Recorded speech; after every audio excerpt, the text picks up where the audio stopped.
there, I am going to say that we have collected the latest data. So this is an update from the data that you saw in that report.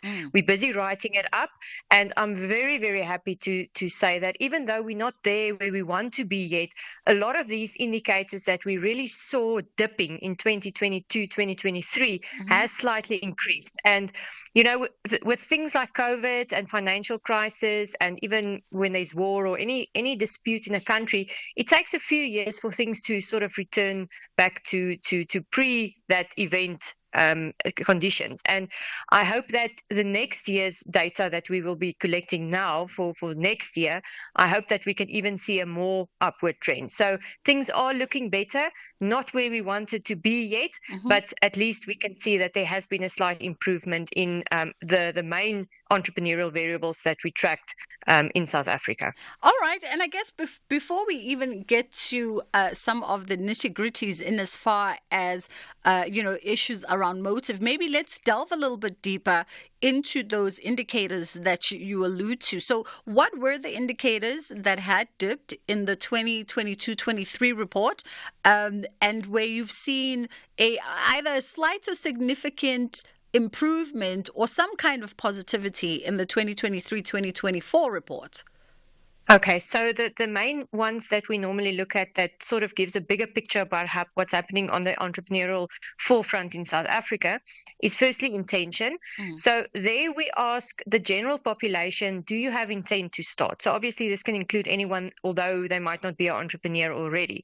So there we saw a dip in the report that you are referring to, but a slight increase in the new data that we're busy writing up now. So that's good. Then we ask specifically those who are involved in entrepreneurial activity, are you in early stage? So that means, that 3.5 years since you started, that critical time where a lot of, unfortunately, businesses fail.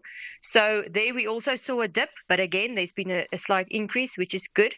Established businesses, unfortunately, we're not seeing that's quite lower than the startup businesses. And that, unfortunately, we know from theory and from other countries' data as well, that many businesses struggle in that first 3 years. And, if you can make it through that barrier into the established business, there's more potential for you to grow. So there we haven't seen the increase that we wanted to see. Unfortunately, the discontinuance rate, so businesses that cease to exist, there we also don't see enough decline so that we can say, that more businesses are making it. But overall, in the beginning of this entrepreneurial pipeline, we are seeing increases. And I think, I'm really optimistic for this new election, that a lot of the issues and problems that's currently in our country that's really prohibiting entrepreneurs to be the best they can. We've got so many issues with power outages, crime, tax implications, a whole lot of things that just makes it very difficult for businesses to survive and thrive. Hopefully, with the election and whoever comes in new, that some of these issues that really needs to be there to form a enabling environment for businesses to grow and to thrive, that these can be addressed in the future, because we need to address this. Otherwise, I don't see a very good future for future entrepreneurs. It's really difficult for them to survive in the current climate in South Africa. Yeah. And I guess, Prof, that also speaks to some of the data or the patterns that you may have seen in some of your indicators, right? Because I think if we all just sort of close our eyes and take a screenshot of our local shopping centers, particularly, and you see the number of closed shops and, the little moms and pops businesses that started pre-COVID and then kind of closed, waiting out COVID, and then were never able to open again. I'm thinking about particularly in the beauty industry, for instance, the beauty and hair industry.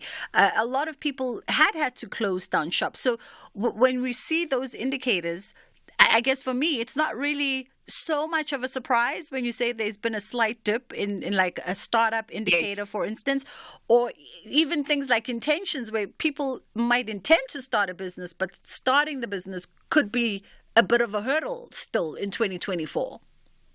Yes, definitely, because that fear of failure is so much more prevalent because of all the negative conditions that we unfortunately experience. Just something that you mentioned on the businesses that closed. Mm. So, what we also picked up in some of the data, and specifically referring to the COVID pandemic, many businesses that could, and obviously not all can, like you refer to salons and beauty salons. I mean, you Mm. can't do that online. You need to be face to face with a person in a physical setup to do that. So unfortunately, yes, a lot of those smaller service industries did fail because they had to close, Mm. and it was difficult for them to reopen. Some did reopen, but a lot did not. But on a positive note, again and again, I want to keep to the positive because it's not always all negative. There's a lot Yeah. of negative things, but we need to focus on the little bit that's good because that's what we can work on to improve the bigger situation.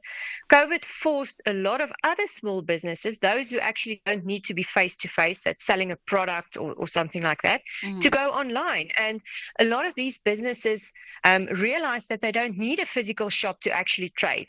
So we have seen an increase in these type of businesses selling jewelry, selling makeup, selling a physical product where they've moved their business more onto an e-commerce platform and out of a physical shop. But of course, I mean, when you do your hair, you want to sit with the lady and speak to her and have a cup of coffee, and she needs to touch your hair. So unfortunately, there are still those businesses that can't be fully driven onto an e-commerce platform. Yeah. You also say that perhaps more concerning is that the highest motive among South Africans to become entrepreneurs is out of necessity. So is that a bad thing? Okay, it's not a bad thing if we look at how the social consistency of South Africa. I know we have a lot of people living in poverty without employment. So for them, having to start a business out of necessity is not necessarily a bad thing because it keeps them running from day to day and you know living from day to day. The bad thing comes in that these type of businesses very seldomly grow into more bigger businesses. Hmm. So the moment this person who started this business is for or this business for necessity or as a survivalist, you know, when they get another employment opportunity or get another opportunity to go back to employment, they will rather leave this business and go back to that. So that's negative for our bigger picture of entrepreneurship. But there might be small instances where someone was forced into a business or into entrepreneurship out of necessity and they actually made this quite a big success. So they never Mm. thought they were going to do this, but because they were forced, you know, it actually grew into a bigger business. The other problem with these necessity businesses, although, you know, they do actively then get some form of income that can solve some form of daily problem in their lives, buying food or whatever the case may be, they also seldomly grow into appointing new people, which obviously we want to see because that's going to reduce the employment rate. And they also, in many instances, you know, don't contribute to any tax form. So also again for the bigger picture in the country, economic growth, that type of thing, it's not that good thing. But I don't want to say it's bad because Mm. obviously, you know, if they can keep them living and keep them at least going until they find something better or until their business grows. It's still in the South African context and the way we sit with all these socio-economic problems, it's still a good thing at the end of the day. But I think where we need to focus is giving support to these necessity entrepreneurs in some sort of program or mentorship or a government initiative where you can actually give them a lending hand to give them the tools they need to make this necessity driven business into a more productive fixed business. That is what we need to do. Yeah. And part of the report that we're unpacking today, you guys also highlight, obviously, the extent to which the COVID-19 pandemic influenced entrepreneurs. And you point out that this remains complex, but at the same time, and I'm trying to find the positivity, at the same time, you say that the crisis presented problems to be solved, and many businesses were established because of that. And I wonder, Yes. are we seeing also a lot of sustainability from some of the businesses that came out of the necessity of COVID? Yes, so that's also one thing we measured. So we asked some of the businesses, did you see additional opportunity during COVID? And again, obviously, this will also differ because some type of businesses did not see this at all, especially the service ones where they were closed and they couldn't have this contact for long periods of time.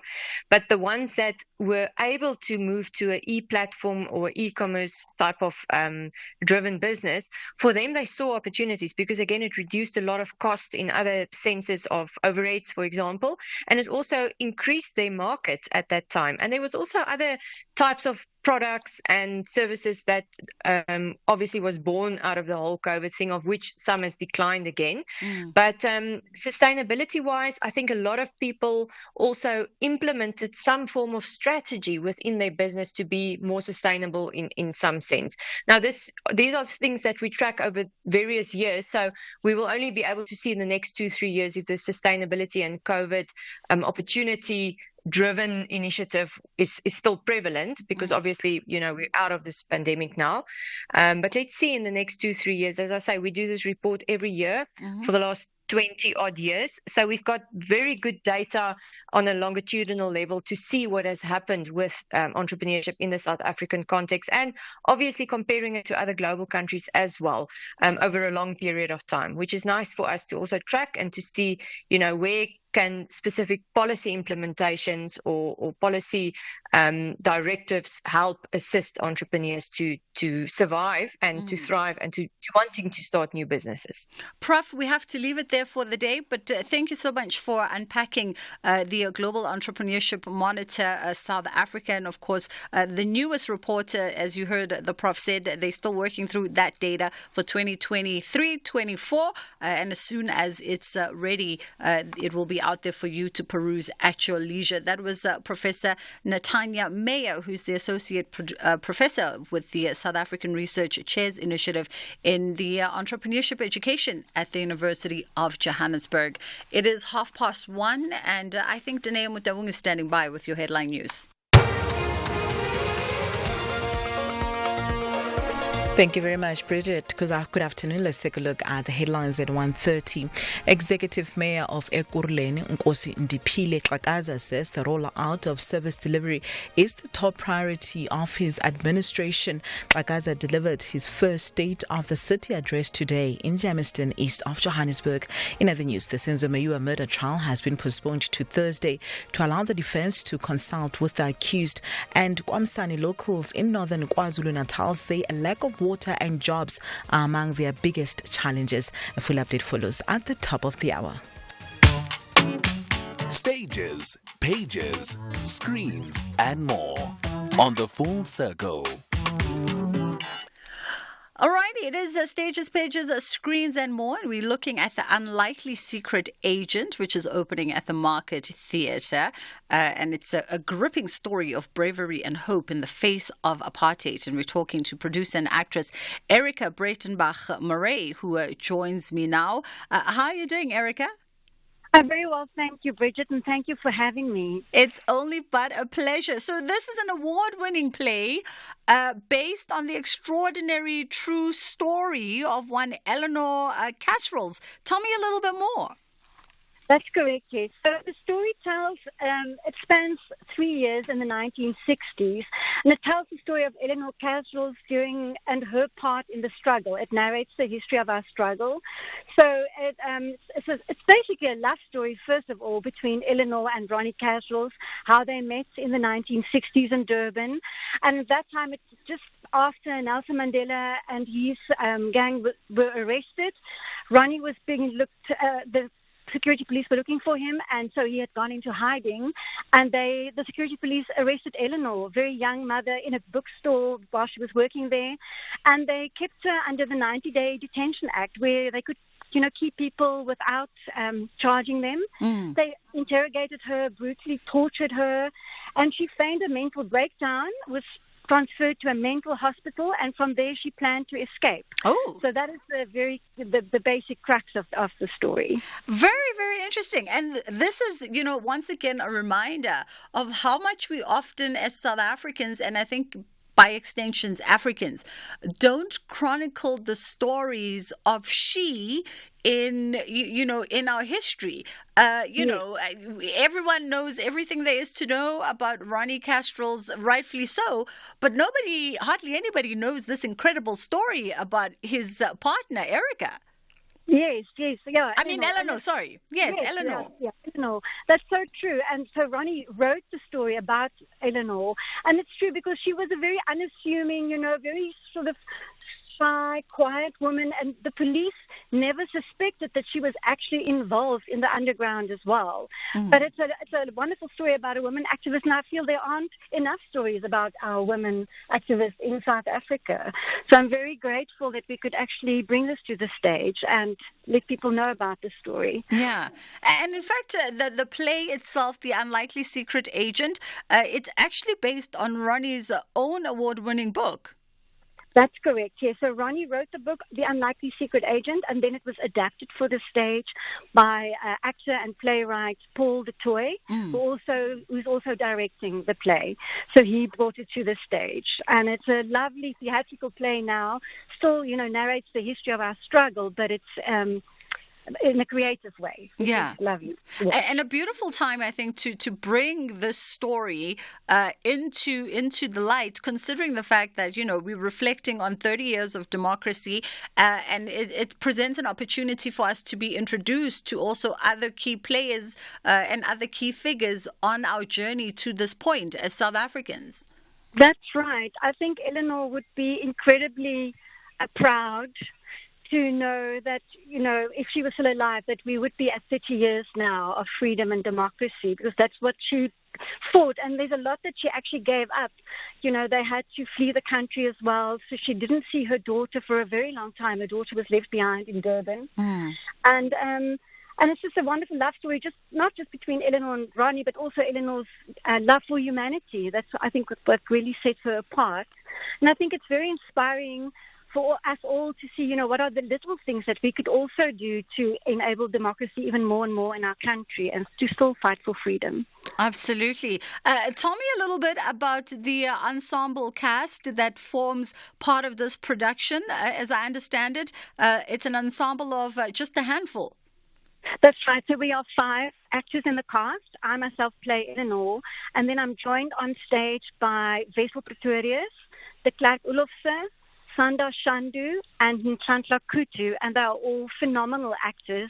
I'm so incredibly impressed by all of them. They play all the other characters in the story. So they play the security police, they play Eleanor's parents, they play the woman in the mental asylum, and they all do this with minimal costume changes. So it just moves the story beautifully, and they're doing an incredible job.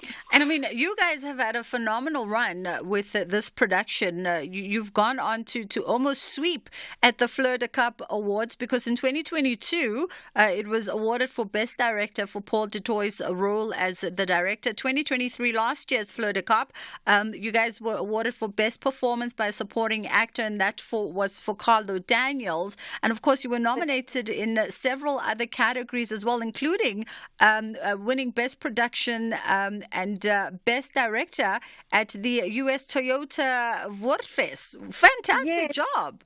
Thank you very much. Yeah, no, it was wonderful because, when we did the play, we did it in 2021 for the first time. It was sort of just in COVID, after just COVID is just still there, the restrictions. And we're very grateful that we got 8 nominations for the Fleur de Caps for 2022. And then, as you say, 1 Best Director, and then kept on going and receiving more awards and prizes. So it's just been, I'm very grateful. I think we all are. And let's get to the nitty-gritties as well, Erica, because now we all want to see you on stage inhibiting this phenomenal woman. And it's at the Market Theatre, as I said, in Johannesburg. And you guys are running until the 2nd of June, if I understand correctly. That's correct. So we start on the 16th of May, and we'll be there basically for 3 weeks. So we'll run to the 2nd of June in the Barney Simon Theatre at the Market Theatre, which is such an iconic theatre as well. And I think it's so fitting that we are actually, staging the play there. And it forms part of the Market Theatre's 30 years of freedom season as well. So Yeah. And we have performances from Wednesday to Sunday with matinees on the Saturday afternoon and the Sunday afternoon as well.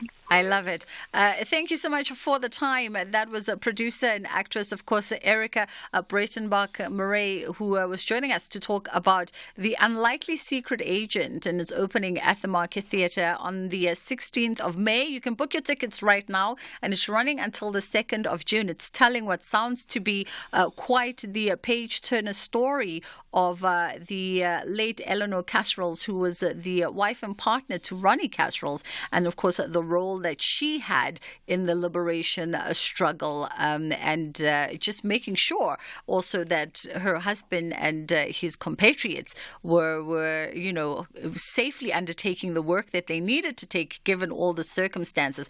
We know so very little about the wives, the partners, the girlfriends, the family members of so many of our struggle icons, and I think this production will just bring us just one step closer to learning a little bit more about a woman whose name we should be probably celebrating in the pages of history. So 16th of May until the 2nd of June at the Market Theatre. And of course, if you log on to the Market Theatre's website, you'll be able to then get all the necessary booking details, including the times of the productions. Those Sunday matinees are always the best times to go to the theatre, because then you go to the theatre and then have a beautiful early dinner afterwards, and you can still wrap up your Sunday, with a little bit of niti, a little bit of a nightcap. And by 10 o'clock, you're in bed and you're ready for the Monday that lays ahead. And of course, you've got something lovely to share with the colleagues come Monday at the water cooler, when you can tell them how you went to you went to the theatre to see a lovely production. 086 000 2032 is the number that you can call us on this afternoon if there's anything on your mind or a thought that you'd like to share, or if you just want to mark the register and check in with us. You are always welcome to do that. 061 410 4107 is our WhatsApp line. Let's take a quick break and then we'll come back on the other side of this, and we'll likely get into Kids Corner, or we'll catch up with Warren Lowe, depending which comes first. Let's see. Freedom Month on SAFM. The month in which we had our first democratic election 30 years ago. This Freedom Month, as we reflect on the progress made thus far, we continue to commemorate the selfless sacrifices made for our democracy and freedom. SAFM, leading the conversation. Hi there, John Gericke here with promo number 4 for my show called The Weekend, Saturday and Sunday night. Now, one of the suggestions I've had for a better promo is to get a professional voiceover artist. So I've roped in one of the best. Angie, tell us about the show. John, I have no idea what you're talking about. Who's awake between 10 and midnight on the weekend? Or if I'm awake, I'm out partying with my famous other voiceover friends. Come on, Angie, just pretend. And action. Hi there. John has asked me to tell you about his music show from 10 to midnight on Saturday and Sunday nights. I'm only doing this because he is my friend. It has great music and fun and feature... I'm sorry, John. This makes no sense. Just finish, Angie. Tune in this weekend, 10 to midnight, for the best music show on SAFM between 10 and midnight on Saturday and Sunday night. Thanks, Angie. You are listening to The Full Circle. This program is brought to you by SABC Education. Enriching minds, enriching lives.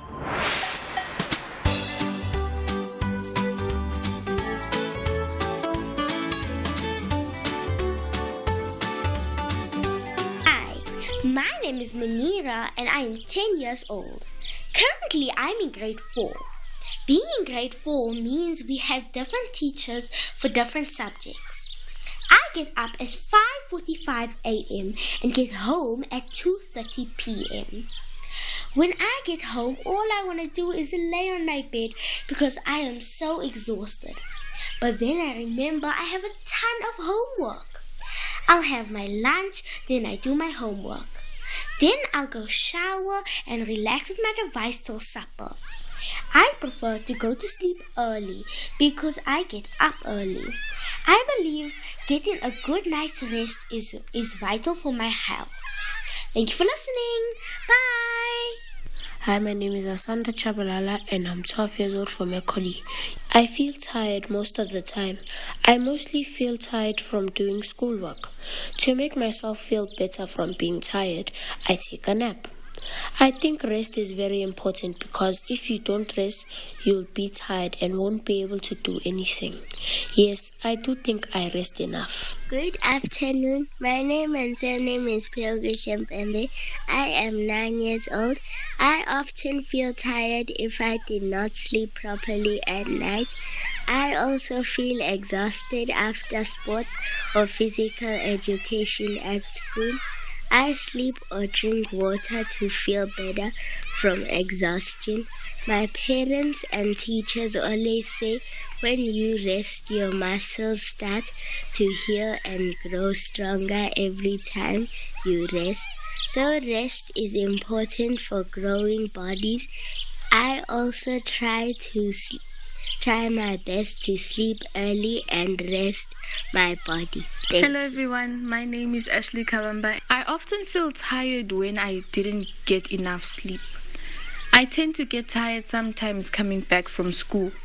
Things I do to make myself feel better after feeling tired is I either go to sleep for a while or I do activities that keep me energized and awake if I do not want to sleep.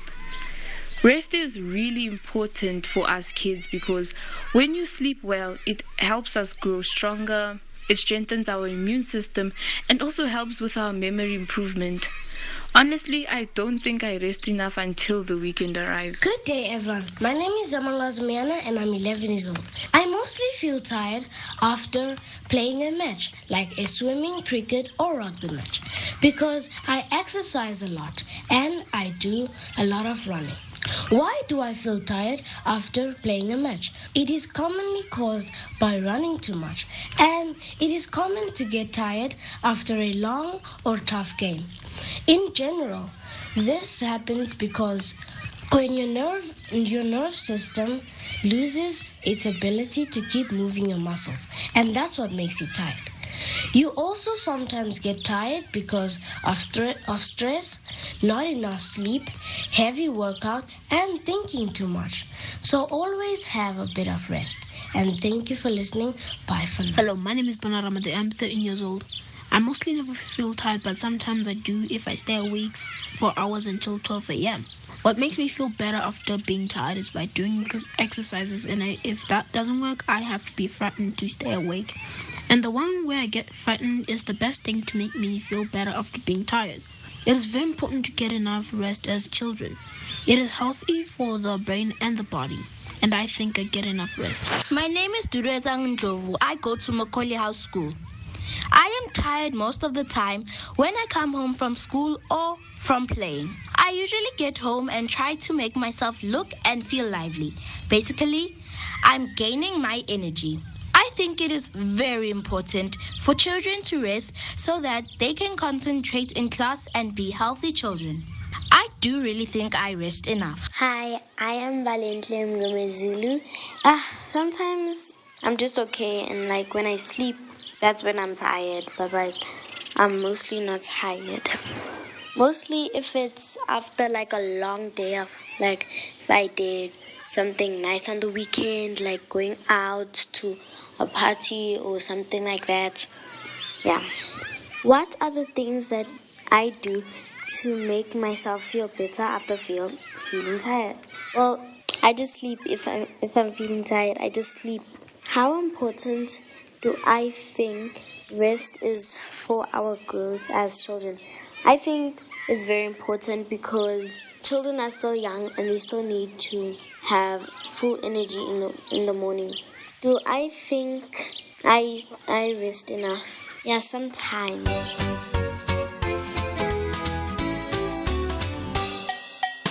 Hello there. Today let's chat about something really important. Resting. Resting is like wrapping your body in a warm embrace and saying, "You are absolutely amazing and I want you to feel fantastic." You might be wondering why resting is so important. Just like how you need to charge your tablet or phone every day to keep it running smoothly, your body also needs rest to recharge. When you rest, you're actually giving your body a chance to fix any little issue and grow stronger. Almost every day, you feel tired, whether it's from playing a lot at school or at home, or even from doing your schoolwork. Don't worry, because there are plenty of things that you can do to make yourself feel better. Firstly, you can take a nap. Naps are like little power-ups for your body. Find a cozy spot, snuggle up with a blanket, and close your eyes for a while. You'll wake up feeling refreshed and ready to take on the world. Next, try doing something relaxing, like reading a book, listening to soothing music, or simply taking some deep breaths. It's incredible how a little bit of calm time can make you feel so much better. And don't forget to stay hydrated and eat healthy snacks. Sometimes feeling tired can mean your body needs a little fuel. So grab a banana or some nuts to give yourself a boost. Lastly, make sure you're getting enough sleep at night. Your body does a lot of important growing while you're snoozing. So aim for around 8 to 10 hours of sleep each night. Remember, resting is incredibly important for your body to grow and stay healthy. So the next time you're feeling tired, take a break and show yourself some love. You totally deserve it.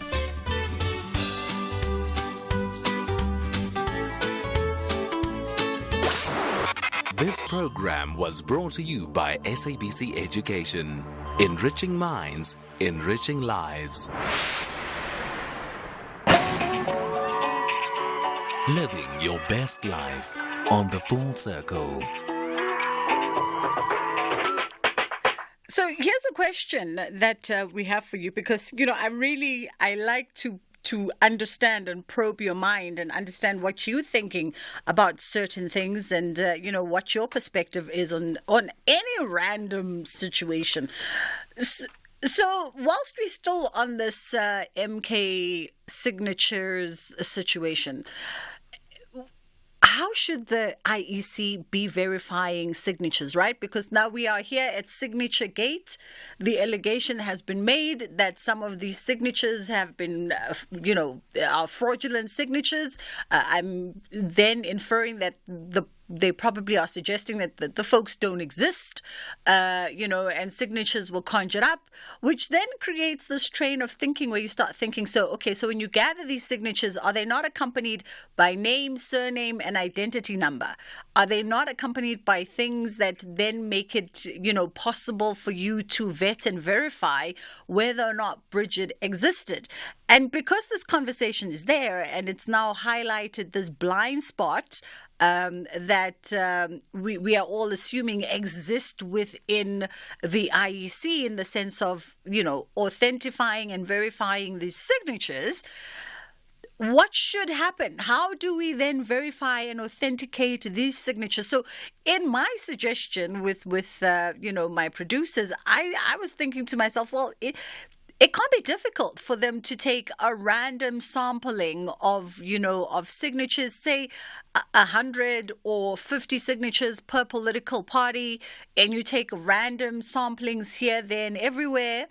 And then if you have to physically, literally pick up a phone and call and say, hi, are you Bridget Masinga?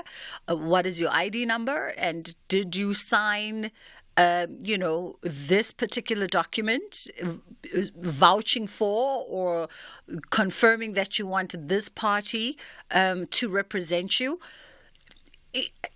Am I simplifying the issue? I want to know, as you think about it with your friends and your colleagues, and of course you've discussed it over the last 48 hours or so since Signature Gate has happened, what is your suggestion? How do you think that the IEC should be authenticating these registration signatures? And should this be something that's done every election run up? You know what I mean? Or because parties are already there and we have older existing parties, should they also be subjected to signature authentication with every single build up to the election? Or do you think it's just going to take away from the resources that IEC already says they don't have that kind of resource? They don't have the financial muscle, they don't have the human capacity for a lot of things. And so are we asking too much for them? But how do we authenticate these signatures? What's your idea? What's your suggestion? Maybe you'll come up with something that if they're listening, then they'll go, that can actually work. 061 410 4107 is our WhatsApp line. 086 000 2032 is the number that you can call us on. Let us know what your thoughts are around, how do they authenticate and verify signatures for party registrations by the IEC? What are you thinking should be done? I'm thinking a random sample. 100 signatures of every party, randomly selected names, randomly selected signatures. You call, you verify, and that way they don't know, just randomly done. You know what I mean? But I'd love to hear your thoughts. Let's see. 061 410 4107 is our WhatsApp line, and 086 000 2032 is the number that you can call us on. Let's go to WhatsApp. Good afternoon, Sister Bridget. It's Fred the Trucker here in Tsitikama. Sister Bridget, I think this is a lesson learned by the IEC. I think the next elections, they need to have the ID number, the phone number of the person, name and surname, and they need to physically phone the people and find out, or did they sign for those things? Because right now it's just a whole can of worms, just 28 days before the elections. I think this one, we just have to leave it there. I'm in agreement, Freddie.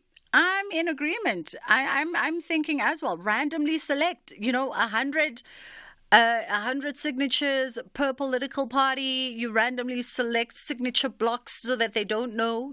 Someone could even create a random sort of AI that just randomly picks so that there's no human interference. Randomly picks 100 names, 100 signatures, and then you call. You don't even call. You have to call all 100 of them. You can call 20 from the 100 that are selected randomly in no particular order, and then you sort of use that. I'm sure people who deal with stats and data, they know how to do these things a little bit better. Let's go to Kaya in Cape Town. How are you, Kaya? I'm well. How are you doing? I'm great, thank you. Yes.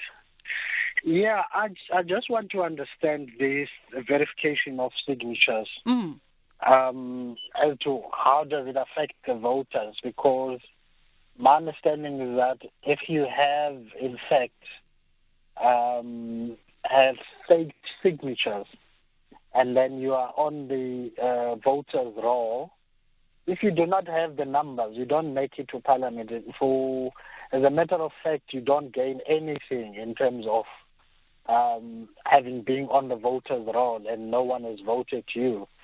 So I'm just failing to understand why is it, if it has any weight towards who votes for you, doesn't vote for you. I'm failing to see the advantage of faking the signatures. Yeah. I mean, because the only advantage is that you are on the voters' roll. Yeah. And thereafter, being on the voters' roll doesn't help you in any way if you don't have the voters. I mean, I hear you. I hear you, Kaya. Sorry to come into your mouth. I hear you, Kaya, and I think maybe that argument could hold water in the lesser-known candidates, like a lot of our indie candidates. That argument could have some substance to it. But with a machine that's moving at the trajectory that the MKP is moving, you know what I mean? It undoubtedly, they're going to get votes, and they're going to get votes in the hundreds of thousands, and they might get a couple of seats in Parliament. You know what I mean? But then does it speak to, did they, and I'm not saying I don't know the merits of everything, so I put that disclaimer out there, right, to MKP, which I'm not accusing them of anything, but let's say in the instance that those signatures were fraudulently begotten. Does that then put you, an organization of that movement, automatically then it calls to question your credibility, right? Because then it means you technically you weren't supposed to be part of the election system, but you kind of weaseled your way into it. And you know what I mean? So it speaks to credibility. If it's just me, Bridget, then yeah, your argument holds water because I'm probably the only person who would vote for me is my mom. You know, you'd never run the risk of me being in parliament. You know what I mean? I don't know, but that's just a thought. Thanks for calling, Kaya. Thank you very much. 0614104107. How do you think the IEC should go about verifying signatures? Now, maybe it's too late for this election, but in the upcoming elections, what should they be doing? And should this be something that they do every election, where, they're verifying signatures, regardless of whether you're a new party or an existing party, or I don't know. Let us know. Let's go to WhatsApp. Let's have the conversation. WhatsApp voice notes on 0614 104 107. Good afternoon, Miss Bridget. This is Brian Mabai from Protea Glen. The IEC must leave this thing of signature that they must just register the MK party, because they failed to do what was right at first. What made them change their mind now? Remember, it was the trademark issue. Maybe the IEC is captured, just like this Rondo issue, Prima by Protea Glen. They must stop causing headaches left and right and center. Hi, this is Libitza from Free State. I've been listening to the topic at hand now. I personally feel it's no point of us really wanting to take sampling of 50 or 100 and use any other most effective way of doing an audit and sampling. It's not going to help. Remember, MK said if at all they are not in, there's going to turn this country into chaos. So the damage that will come from the chaos, I can tell you nobody will stomach it. Remember the uprising in KZN and also the one that's sporadically move over to Joburg. We don't want to see that. Let's just go on the way that it is. We only pray that they don't win the elections. That's all that we must just do, because they want to turn the country into chaos. This is Libisa. Bloemfontein. Yes, good afternoon, Bridget. I thought that IEC had statisticians. What's the role of the statisticians? This is what they're supposed to do. They are supposed to be verifying this data that is given to them. And in statistics, we call it quality control. What's their role? Yeah, what is their role? And that is the question, and I'm pretty sure that the rest of my colleagues will probably pick up these conversations, and maybe even with the IEC, and have a far more in-depth conversation with them. You and I, we're just kicking it at the water cooler and sharing our opinions. It's 2:00. It's time for Daneo to come through with the news.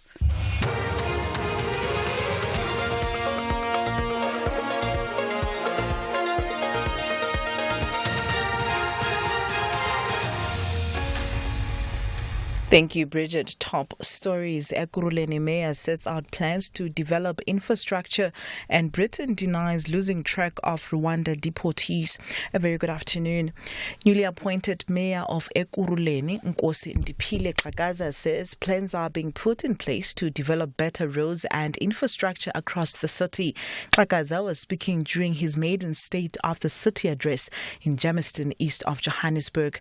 Earlier this month, Xhakaza was nominated unopposed as the new mayor of the city during an extraordinary council meeting. This after former Mayor Sivuyile Ngodwana was removed through a motion of no confidence. Xhakaza says new roads and infrastructure are crucial in enhancing economic development in the city. It is evident from our interaction with communities that the state of our roads and stormwater infrastructure in general needs urgent attention. Majority of comments and inputs are centered around the construction of new roads, sidewalks, new stormwater drainage system, pedestrian bridges, and speed humps. And this is for both urban townships, including informal settlements. We also acknowledge that proper roads and stormwater is not only critical to enhance economic development, but to simplify mobility and interconnectedness within our residential areas. Xhakaza says the rollout of service delivery is the top priority of his administration. next few years will be characterized by fast-tracking of service delivery projects, job creations, and massive drive to attract investment. We've already identified 6 key pillars that will drive our administration for the remaining years of the current term of office. We need to plans. Plans are there. We need to lift them and drive delivery. We shift gear now to some election news.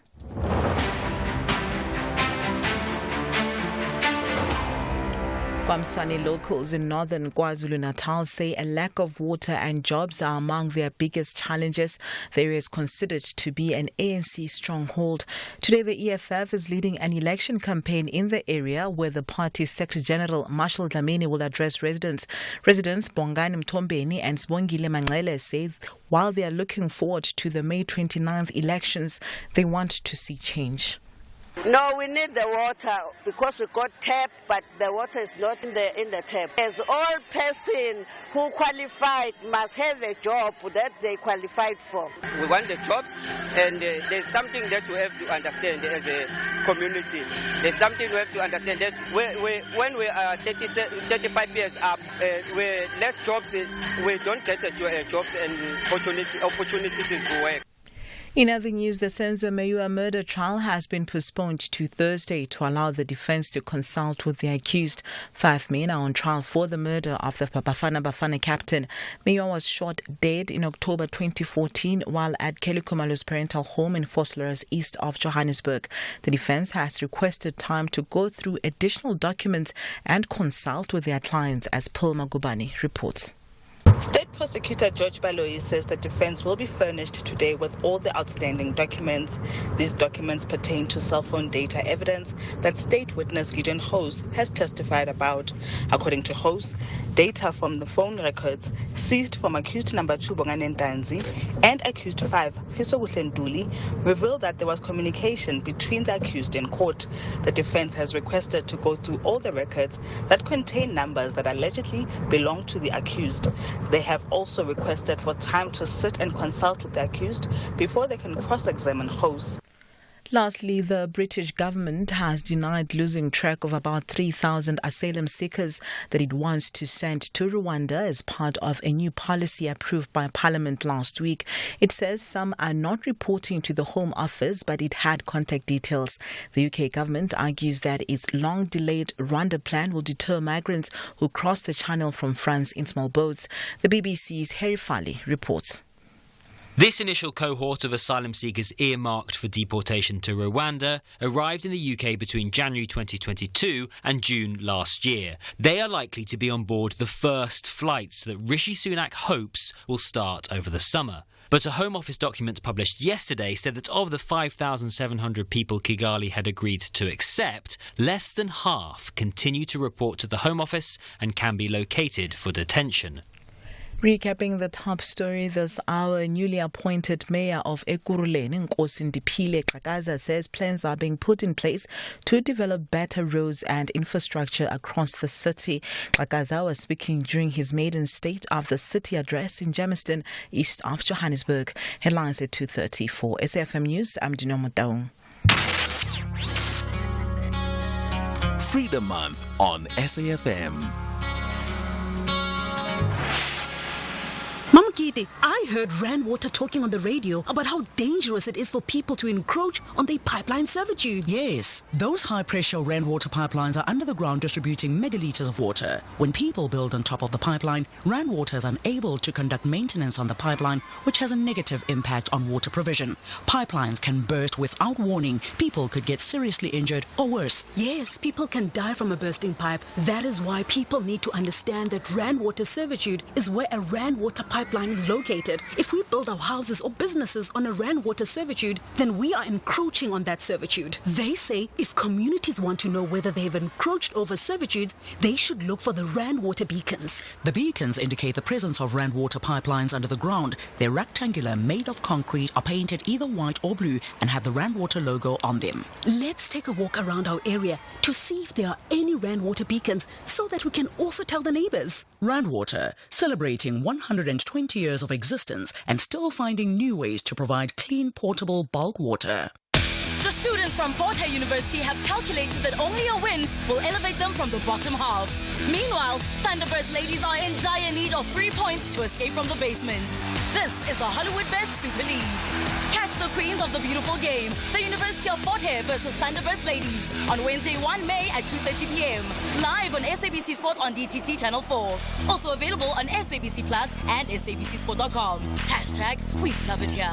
Brought to you by SABC Sport. For the love of the game.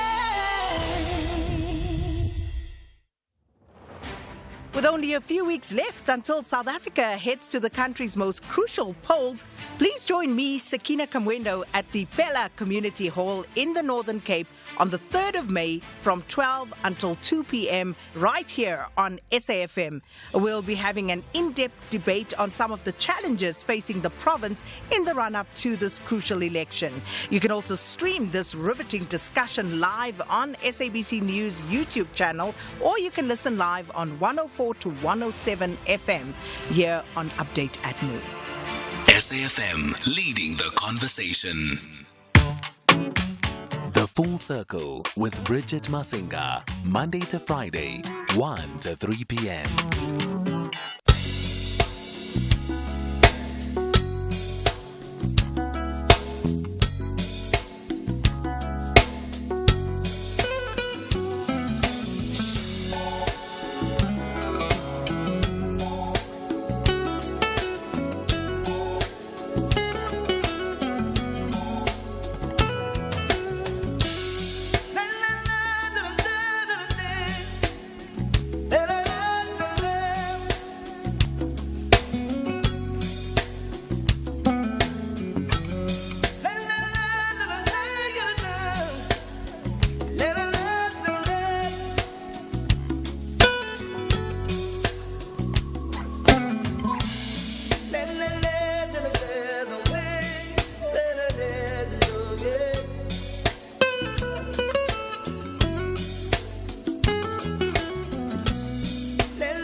International Jazz Day, Akiri. So we thought that would keep it on this particular tempo for this afternoon. Jonathan Butler coming through with Many Faces is the name of this particular one. An incredible South African singer-songwriter and guitarist indeed.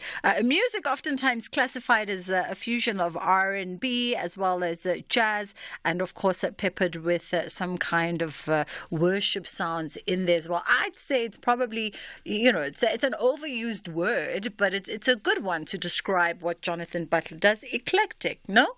Yeah, I think perhaps he would fall into that sort of category of he's just an eclectic musician and clearly who has an appreciation for music from various dimensions and perspectives. It's fast approaching 2:15 on the Full Circle with myself, Bridget Masinga. And of course, the conversation does continue. We're still in conversation as, we solicit your thoughts around this whole signature gate that's unfolding between the IEC and, well, it's allegations that have been levied, really. It's not between the IEC, but it's allegations that have been brought to the fore, that have been brought to the IEC's attention regarding perhaps allegedly fraudulent signatures in order to meet the signatures required quota for a political party to be then registered officially.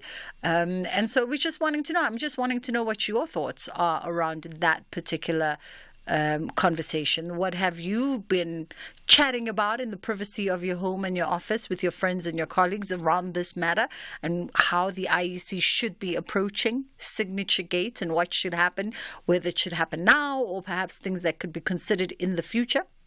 And some of our callers are saying there was an issue around someone highlighting that we also, we're in a weird position where there's been threats, right? Threats of you will see what happens if.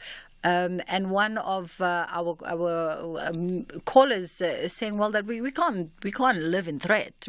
We can't be threatened around things. It's either things can be verified and authenticated and they were done correctly, or they were not. And if they were not, there should be some kind of penalty or, so something should be done.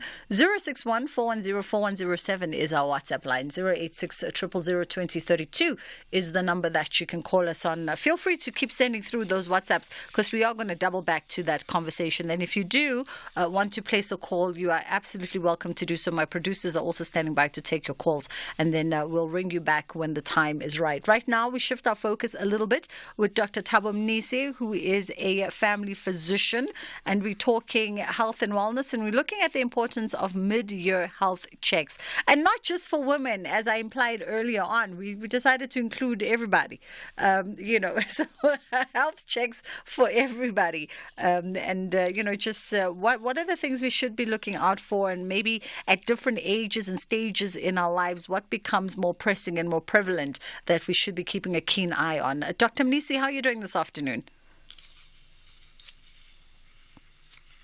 The good doctor? Oh, I was muted. Good afternoon to yourself and the listeners, and apology for not coming on air. No apologies required. Thank you so much for taking the time, Doc. Much appreciated. All right, let's get straight into it. Health checks. It's a conversation we dip in and out of, health and wellness from time to time. And I know that doctors always advise that we do regular health checks, but on the up and on the real and real, I would be skeptical. I'm skeptical. I think a lot of people probably don't go for their health checks as regularly and as frequently as would be advised by medical practitioners such as yourself. Is my observation on the money, or am I completely talking hogwash? Yeah, well, your observation is actually backed up by the burden of disease that we have on preventable diseases that we get amongst people. We are so reactive in treating preventable diseases because people do not access primary health care and other healthcare facilities to just do a preventive health check. Is it, considering also the burdens that our health sector has and the challenges that it faces, also just, our sort of relationship and interfacing with the health sector, particularly the public health sector, would you say that going in for proactive and preventative health checks is something that, people engage with, considering the challenges in the public sector specifically? Because I'm thinking that there's probably even more challenges than in the private sector. Yes, obviously the doctor and healthcare practitioner ratio to patient is quite very high. In many settings that we do, and the infrastructure is also not supportive of our proactive checkup. But, if you look into the yesteryears, we used to have such proactive action where that was counted by primary health care and community care nurses going to schools, primary schools, checking on children, and advising on healthy diet and all the healthy living to prevent such diseases, so that they can at least know that all the school-going age children have been thoroughly checked by those nurses who used to visit through the health inspectors that used to exist per region. And that was actually very effective in the private sector. But obviously, to answer your question as well, it is far much cheaper to prevent a disease than to treat it lifelong. If you look into the burden of, there was a study that was done in a certain setting where over 20 million was spent per annum to treat less than 100 people who had cancer, as compared to the same amount of money that could have been used to prevent cancer in a larger population. That is 20 million per annum. That was going to be spent as a once-off. So if you look into how much it is to treat the disease as to how much is it to do a checkup. Let's look at the woman. Yeah. In a high-risk setting where there is a high prevalence of breast cancer like South Africa, to do a mammogram yearly or every 2 years would be far much cheaper than actually to treat the breast cancer. Okay. And I mean, it makes sense, right? It absolutely makes sense. So then I guess my follow-up question will be, what is hindering those that are in a position, specifically those that aren't necessarily relying on, government services and government infrastructure, which could cause a burden and even a challenge for patients? What is then preventing those who utilize the private sector and private physicians from going in for regular health checks? Is it just a mental block on our end, or is it a sort of a variety of factors? The first thing is ignorance. People are not aware of what diseases they should be screened for based on gender and based on age. The 40-year-old men plus don't know that they should be screening for prostate cancer. They think that you only screen for prostate cancer if you've got a family history of prostate, for example. So a lot of people would say, no, in my family there's no one with such a disease, so I don't need to screen for it.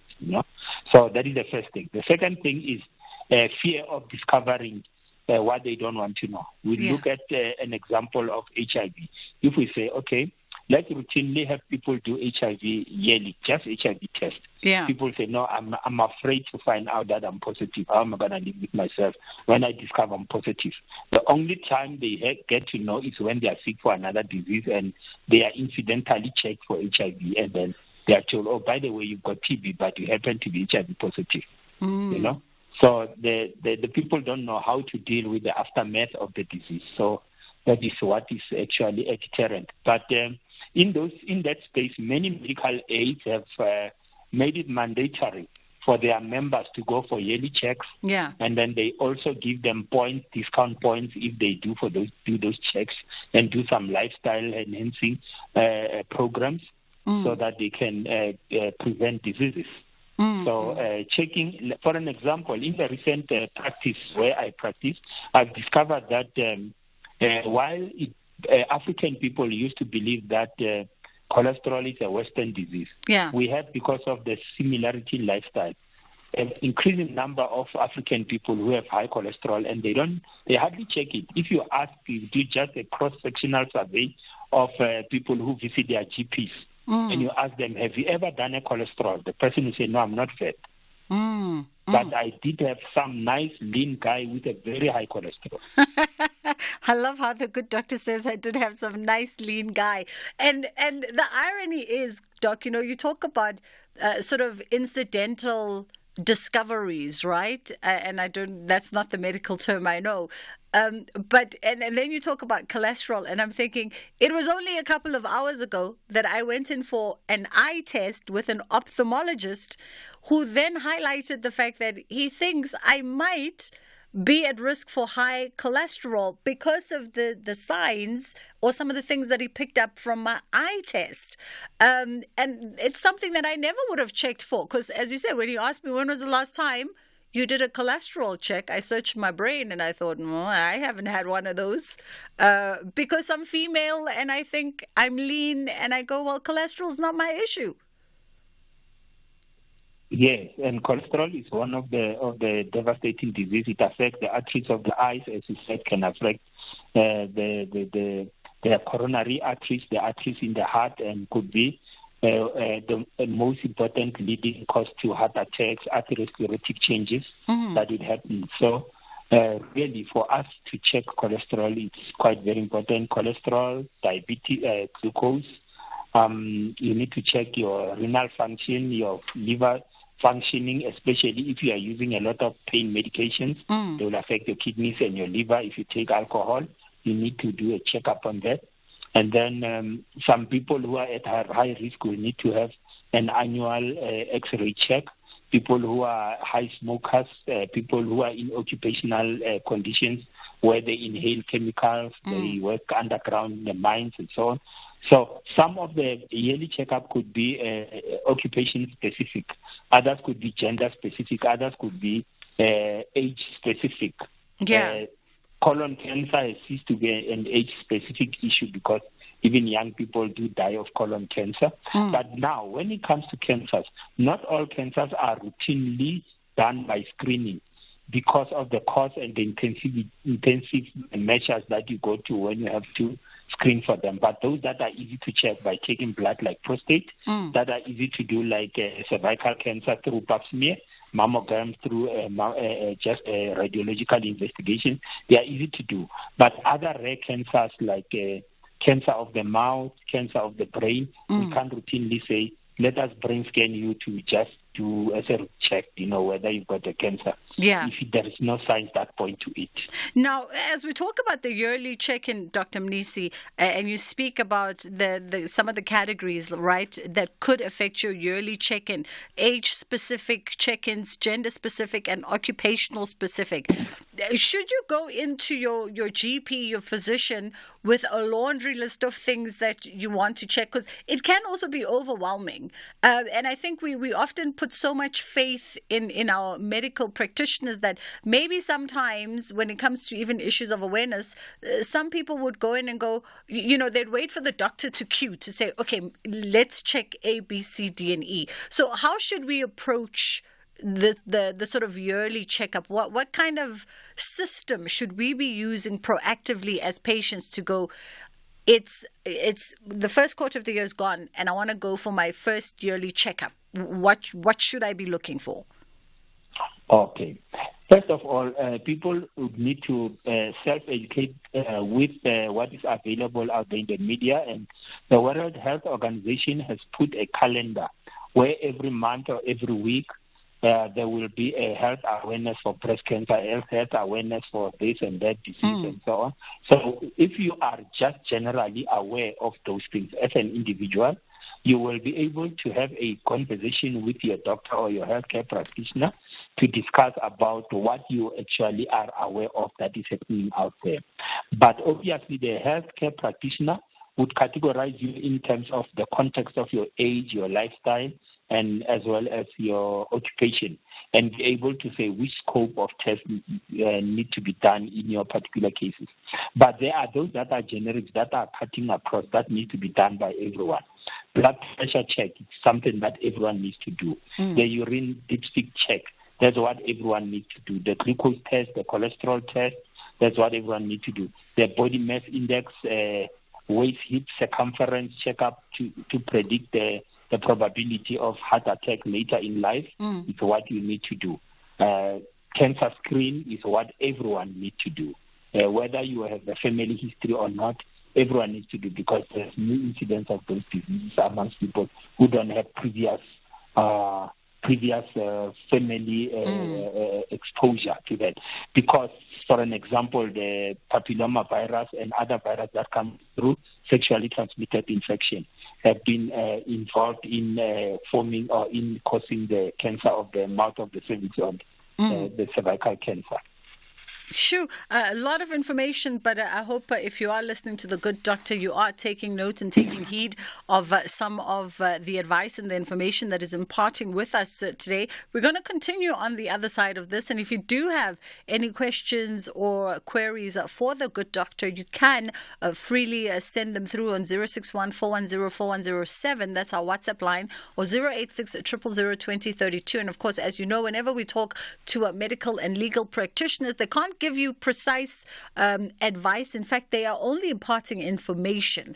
And if you want specifics, you have to then be in consultation with either Dr. Mnisi or, your own medical practitioner. But he can give you some information to at least help guide your thinking and maybe even guide your line of questioning when you go in for a consultation with a professional. So if there's something that maybe you want to ask around medical checks and generic medical things that you think you should be looking into this year, you are more than welcome. It's 2:30. Dineo is coming through with the headline news. Thank you very much, Bridget. Good afternoon. Let's take a look at the headlines at 2:30. The Constitutional Court has granted the application for the Council for the Advancement of the Constitution, or CASEC, to be admitted as a friend of the court in the Zuma and the Electoral Court matter. In other news, Deputy President Paul Mashatile has assured South Africans that the suspension of load shedding is not an electioneering ploy, and dozens of anti-war student protesters at Columbia University in New York in the U.S. have barricaded themselves in an academic building. A full update follows at the top of the hour. Bridget Masinga on SAFM. We're in conversation with family physician Dr. Thabo Mnisi this afternoon. It's Tuesdays, and of course we're focusing on matters around health and wellness, and we're looking at just general health checks. Specifically, if you missed it in January, then the rest of the year is still upon you, and there's still time for you to get some checks done for yourself. And Doc, let's also talk about, gender-specific check-ins and tests, right? We touched a little bit on colon cancer, and I find that the more we talk about sort of diseases that affect and health issues that affect men on this show, at least, the more I find men are very open to asking questions and demystifying things that they may or may not understand, especially when it comes to things like prostate cancers, colon cancers. Let's maybe touch on that a little bit as well, in as far as just testing, because I know there's various tests that can be done these days. Yes, when you speak about the prostate cancer as an example, all men above the age of 14 need to go for a PSA blood test, which will show you that your blood, your in nanograms, the PSA level, prostate-specific antigen, needs to be quite low. But the moment it becomes significantly high, then you'll be sent for an examination by a urologist who will do the biopsy of your prostate, and then it will be sent for a proper diagnosis to a laboratory, which will then confirm whether you have a cancer, and if you do, it's which stage or not.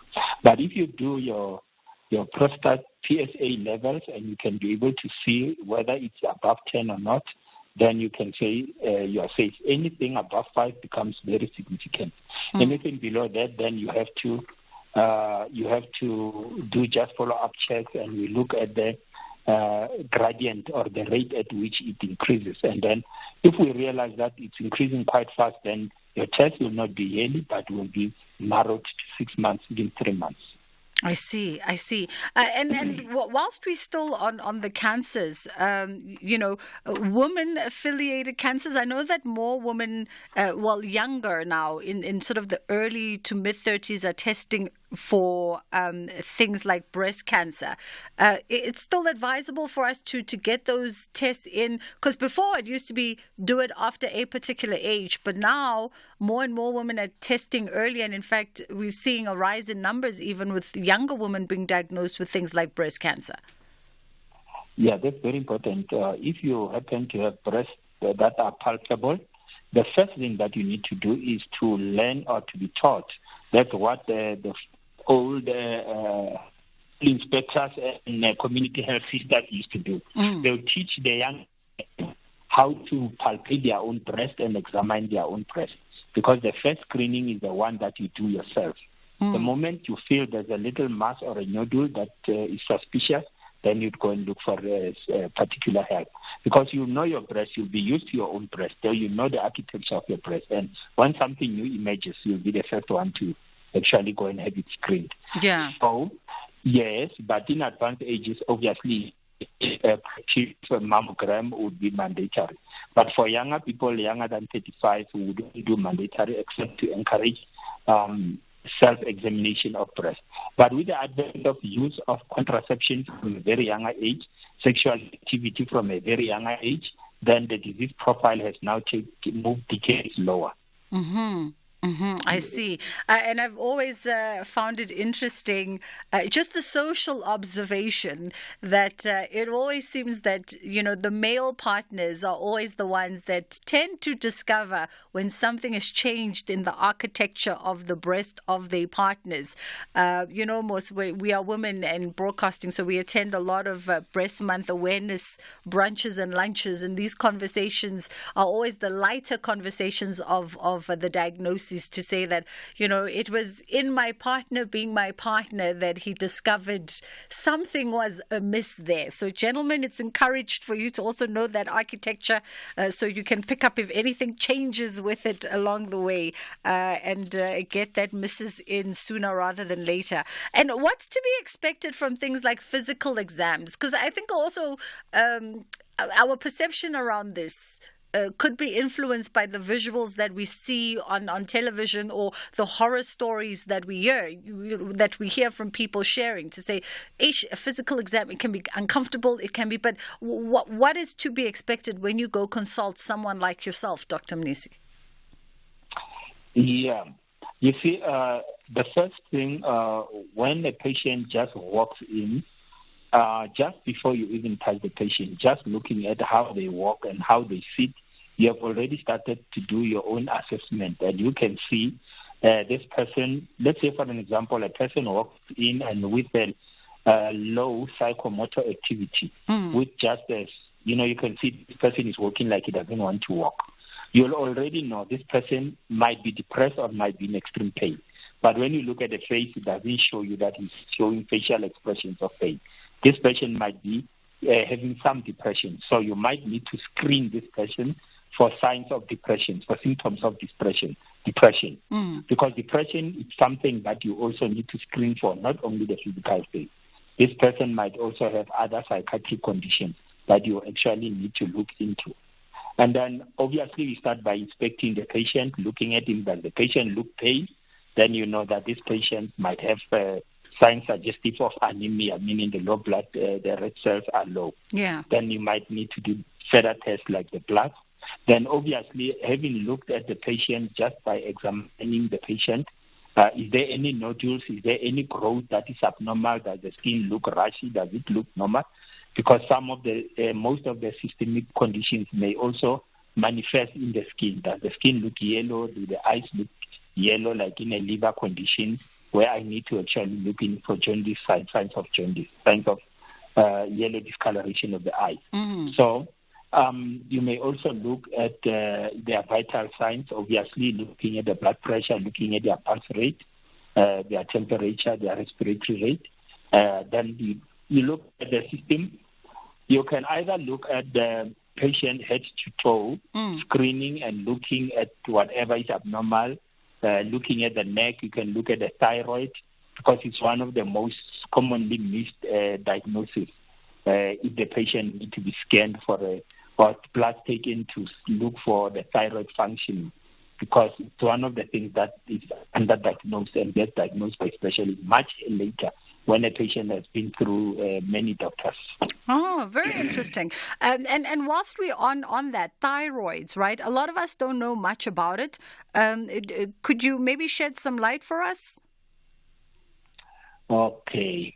Well, a thyroid is a gland that sits normally on the anterior aspects of the neck. When it's enlarged, you can see it visible. That would move with swallowing. Okay. And then it does get enlarged and may get toxic. Sometimes may over-secrete the thyroid hormone, and that hormone may lead to your heart beating very fast. Your eyes may bulge out. You may have excessive swelling. You may change your eating habit, your hair distribution, and you may lead to hair loss. You may also have changes, obviously, in addition to weight changes. And then that might actually interfere a lot with your internal metabolism. Or it can actually be low, where you have the thyroid stimulating hormone high and then the thyroid hormone itself low, meaning that it doesn't rise every time the body tries to raise the thyroid stimulating hormone. That can lead to your decreased mood, your feeling of depression, your lack of diet, and so on. Okay. You have weight changes as well. So any symptoms, and there's no other explainable cause. Oh, Doc, we're just losing you. We're just losing there for a second. I don't know if you've shifted position, perhaps, or maybe the network is now just playing games with us. But let's see if we can sneak in one or two more questions as we let the good doctor go. In terms of pap smears, which is something that women do on a regular, or at least I'm hoping that women do on a regular. Let's talk a little bit about pap smears as well. Very important check for women. And I recently learned that it doesn't necessarily have to be done by a specialist OBGYN. It can actually be done by a general GP, and in some circumstances, it can even be done by a nurse. Yes. It does. The nurses that are trained to do a pap smear, they routinely do it in most clinics. It is done in most rural areas. It is done by nurses.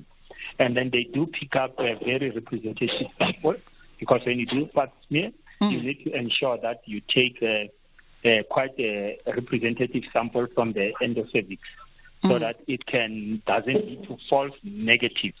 Because if you don't take enough sample, then you can have a false negative. So you need to do it yearly. You can do it up to 5 times, then it's normal, and then from there you do it once every twice a year. Once biannually, the rest of your life. In some countries that are advanced, they say they do it once every 5 years, but with a high prevalence of HIV in this country, it will be advisable to do it more frequently. You do it yearly until you get 5 times negative outcomes from there. You can do it biannually. But for all people who are HIV positive, it is strictly yearly. Okay. That makes perfect sense. Doc, thank you so much for the time this afternoon. We don't want to take up too much of your time in case that you've got some patients waiting to get some medical assistance and advice, but we appreciate you. That was Dr. Thabo Mnisi, who is a family physician. You learn something new every day, and this is why we do this show. You see, I didn't know that if you do your pap smear 5 times in a row and it comes up with a negative result, that then you could then do it biannually every second year, because I guess it's then indicating that there's nothing that is of concern, and so you can lessen the frequency of your pap smears. You learn something new. They don't tell you this. You know what I mean? This is why we do this show. So I hope that you got some words of advice from the good doctor and some of the tests that you should be running right now, given, of course, your gender, your age, and your occupation. Perhaps that puts you at a higher risk for other things that your doctor should be checking for that were not mentioned here today. But you've got a nice start base, a nice start point. And it's never too late to go in for your annual checks. Here's just a weird rule of thumb, and I don't even know where I picked this up from, but regarding, things like pap smears and things like that, gift yourself the gift of life. So every year it is your birthday is coming up. Just pencil it into that week, your birthday week. Book your medical test, dedicate that morning or that afternoon to going to have everything done. Regardless, you're going to give yourself the gift of life. Whether you come back with negative results and negative outcomes, you then call a thing and you have a plan and you know how to treat it and move forward, or you come back and everything is rosy and hunky-dory and there's nothing for you to worry about and you go on to have a fantastic 12 months. Ashraf is coming through to let us know what's coming up this afternoon on the National Pulse. Freedom Month on SAFM, the month in which we had our first democratic election 30 years ago. This Freedom Month, as we reflect on the progress made thus far, we continue to commemorate the selfless sacrifices made for our democracy and freedom. SAFM, leading the conversation. The Full Circle with Bridget Masinga, Monday to Friday, 1 to 3 p.m. How are you doing this afternoon? I'm pretty good. Throat is sore, if you really want to know. I mean, I've got like... I don't ask just for just. Yeah, okay. Throat is sore has been, but I've survived, so I'm fine. Thank you. And do you use a Homeovox? I don't. I'm using, I'm asthmatic as well. Okay. So it's like a whole life story.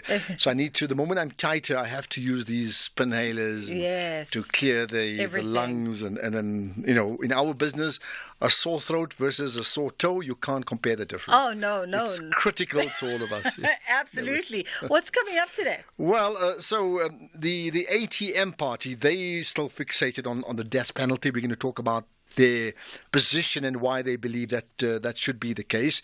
Talking about people passing away, Dr. Sam Motsanyani, he's the founder of the African Bank. He's passed away. We heard about it this morning. He's an absolute legend, right? So we'll pay tribute to him, right? And then, as the political election race hots up, Rise Mzansi has been protesting today outside the JSE, linking the fact that they're the JSE with the fact that tomorrow's Workers' Day. You can connect the dots. All of that coming up and more, of course, on the National Pulse, 3 to 6. I'm looking forward to it. I wonder if there's data that supports whether or not in the countries where the death penalty is a thing, if they've seen improvement in crime in those societies, if there's an argument to be made. Well, look, it's an interesting point. I mean, obviously from a pure human rights point of view, many people are worried, but I think statistically, and I stand to be corrected, I don't have facts with me, that the countries that truly implement it and are very strict on it, and I'm not talking about countries that do it for the wrong reasons, just in terms of general, I think the crime rate is extremely low. Extremely. You then get the opposite, where people get knocked off with the death penalty as a form of authoritarianism to dictate. I mean, that's a different conversation. That's a different conversation, yeah. Very interesting. I'm sure someone will call in and share some thoughts on that. I'm sure you'll Google it and let me know. We'll just call there's always an expert on something. Of course, somebody knows. Somebody knows somewhere. It would be interesting because as we have this thought, I'm thinking Scandinavian countries which always err on the side of caution and the side of human rights. And I think a lot of them always make the argument for sort of empowering prisoners and empowering people and allowing the reform is always and they really take a human sort of perspective to what reform looks like. So therefore, I mean, they're relatively safe countries. Yes. But it doesn't stop them having protests, and there's been some crazy protests in recent years on many issues. But ultimately, they're not even typical capitalist countries or communist or social. They're social democrat countries, and all those countries are like that. Which, interestingly, from a South African perspective, they then emphasize the state's intervention interventions in solving some of the biggest problems in the world or the country, compared to a free market, which is like, leave it to us to, don't worry about SOEs, just leave it us to sort out problems. We'll figure it out. Yeah. Ashraf is coming through 3 to 6 on SAFM, leading the conversation. Molweni babukeli be-Kids Newsroom, igama lam ngumhlonto Buhle Kelepa, izwakazi yasemampondomiseni, and we cannot wait to see you on SABC2 right here where you belong every single Monday at 4:30. See you there.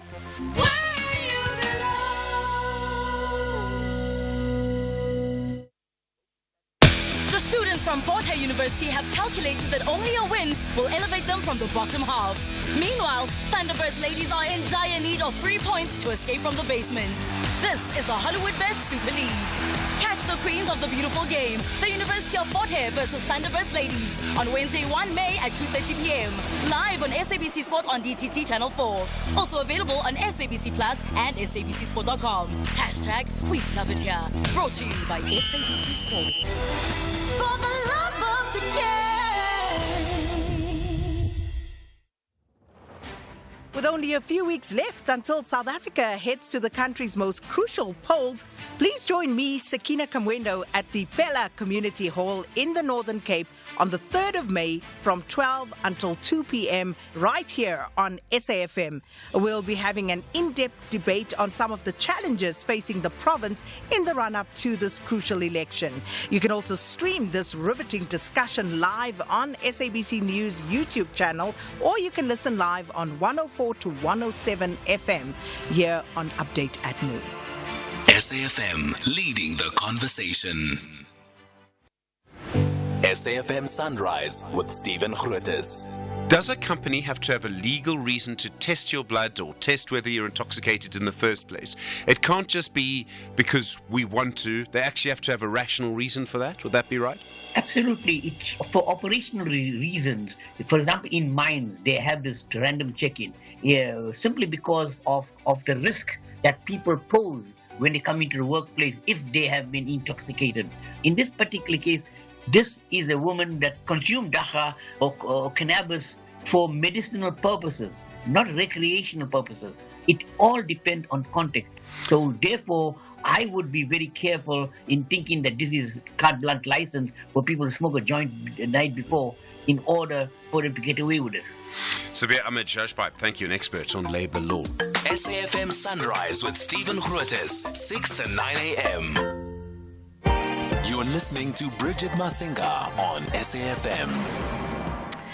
It's the final 10 minutes of the show, and we're getting ready to wrap things up on our end. But we thought that we'd revisit some of your voice notes. And of course, earlier on in the show, in case you are only now jumping into the car or switching on the radio, earlier on in the show, we were having a conversation between you and I about this signature gate that's unfolded, with the allegations that were made around the authenticity of some of these party registration signatures. And maybe we thought we'd just, kick out some ideas between ourselves and some thoughts between ourselves, not involve anybody from the IEC or anybody who knows better than us, but just us, you and I, thinking aloud about how maybe the IEC should approach this situation presently and in the future, and some of the things that we should or should not be considering.